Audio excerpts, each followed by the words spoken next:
Hello, this is SK Williams, and this is another test video, so I'm not putting a lot of effort into it. It is not scripted.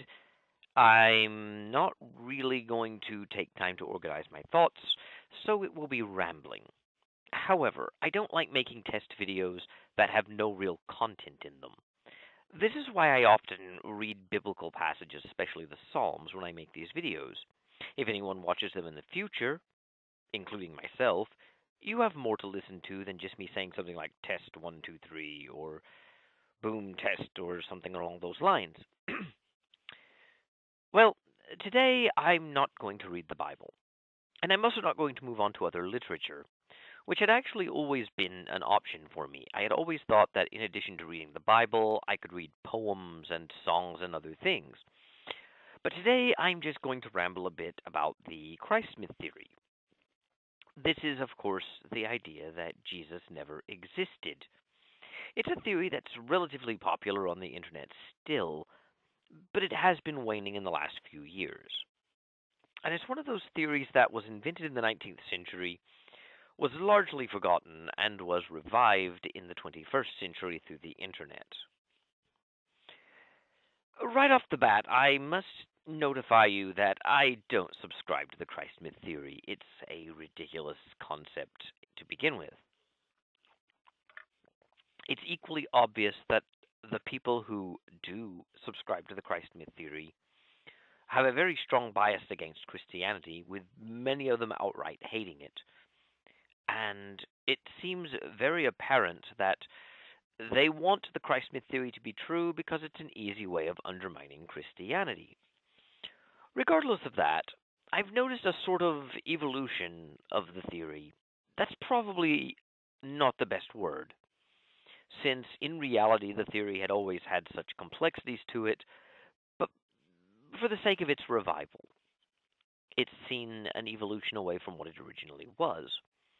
In the 90s, a few people were promoting the idea that Jesus never existed, like G.A. Wells and Earl Doherty and frickin' Gandhi. And of course, in 1999, Acharya S., aka Dorothy Murdoch, released a book called The Christ Conspiracy, the greatest story ever sold.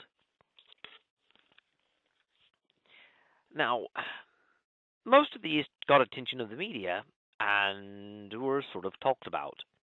But the Christ myth theory didn't really take off and become popular until 2007. This is when a conspiracy film known as Zeitgeist was made and released, and it became very popular on the internet very rapidly. It purported to tell the shocking truth and expose the lies and deceptions that underline our societies. And it went through religion, by which it meant Christianity, 9/11, and the banking systems. Now, this is a video about the Christ myth theory, so I'm not going to be covering Zeitgeist parts 2 and 3. And to be fair, this video is not about Zeitgeist, it's about the Christ myth theory, and Zeitgeist is only relevant in the sense that it really helped popularize the theory. So I'm not going to discuss the other two parts, but I don't really buy into them either. Still, Zeitgeist used as a source Acharya S. from 1999. They used the Christ Conspiracy, which means that this is a very easy, simple narrative with very few loose ends that can be easily digested and understood with minimal effort.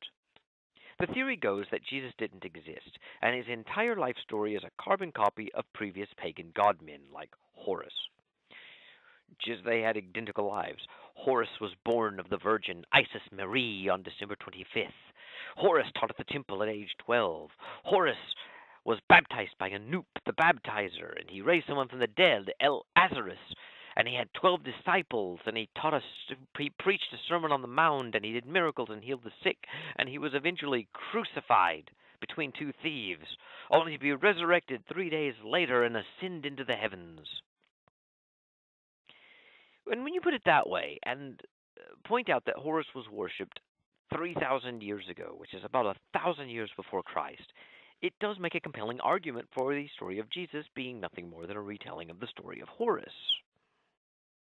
The problem, of course, is that it is not true.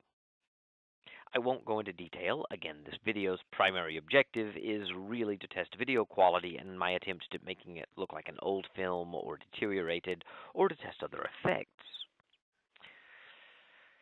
Likewise, others have gone into detail about how Horus and Jesus' life stories don't really comport. The similarities are non-existent.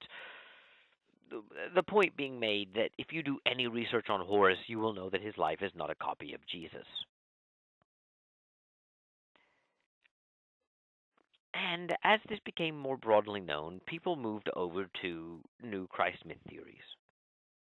Instead of giving up the Christ myth theory altogether, instead of just saying, okay, we were wrong, Jesus existed, they modify their beliefs and pretend they never talked about the wacky Horus connection. And there are some rather more nuanced theories, such as Christians took concepts from pagan culture. It wasn't a straight one-for-one copy of a story like Mithras or something, but it took concepts like the virgin birth here and preaching here, and sort of created a soup, an amalgam savior that became Jesus. In that way, the story of Jesus would come across like Star Wars, in which George Lucas did not create whole cloth Star Wars, he took concepts and ideas from previous stories, like Buck Rogers and Flash Gordon, and he mixed those with other movies like Japanese Sawa films and like The Hidden Fortress, which was an admitted influence on George Lucas. And he took all these concepts and put them together. He didn't necessarily keep them in any sort of complete order, but he did copy the ideas and storylines. And this theory is more plausible, because instead of having Jesus as a direct copy of one pagan savior or a slew of them following a template, you can justify it not matching perfectly by it being a hodgepodge. The only problem with this is that they have to exaggerate the similarities within pagan gods and cultures, and there's no real evidence of this borrowing. Which brings me to the third, very broad way that people see the Christ myth theory, and that is that Jesus was created perhaps using Jewish scriptures and expectations. The common theme, though, is that Jesus didn't exist, or at the very least, there is no evidence that Jesus existed, and the rational position is to assume he didn't. That for some odd reason, Jesus was invented, and the historical person did not exist. The common theme I've noticed in people who promote this is that they really want to undermine Christianity for some reason. Most of them really seem to come off as hating it. And those that don't still seem to want to sort of go back as the professor type and point out the absurdities and promote some other social agenda. I'm not saying everyone who believes the Christ myth theory is like that. I'm certain a few people have bought into it based on, reading it on the internet, but this seems to be the people who most adamantly defend it. And it really is strange to me that this would be the case. Because the Christ myth theory isn't taken seriously in academia, no credible historian believes it, and for reasons I won't go into on this video since it is a test bed anyway, it's largely been debunked.